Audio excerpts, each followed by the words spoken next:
Zee Marathi वाहिनीवरील तारिणी या मालिकेच्या नवनवीन ट्विस्टमुळे प्रेक्षकांची नेहमीच उत्सुकता वाढत असते. सध्या मालिकेत खांडेकर कुटुंबात युवराजची एंट्री झाल्याचं पाहायला मिळत आहे. तर अशातच झी मराठीने या मालिकेचा नवीन प्रोमो शेअर केला आहे. समोर आलेल्या प्रोमोमध्ये खांडेकर कुटुंबाच्या घरात पूजा असते आणि या पूजेचा मान तारिणी आणि केदारला मिळतो.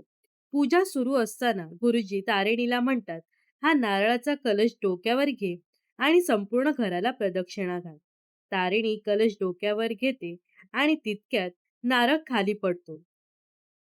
हे पाहून गुरुजी म्हणतात, या घरावर काहीतरी संकट ओढवणार असल्याची हे संकेत आहे.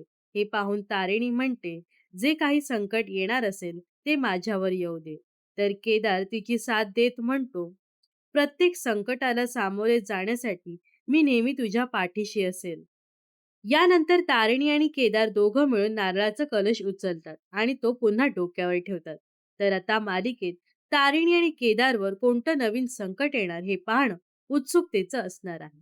तर तारिणी या मालिकेच्या सध्याच्या ट्रॅक बद्दल तुम्हाला काय वाटतं? नक्कीच कमेंट्स करून सांगा व अशाच मनोरंजन विश्वातील ताज्या घडामोडी जाणून घेण्यासाठी नक्कीच आपल्या चॅनलला सबस्क्राईब आणि फॉलो करायला विसरू नका.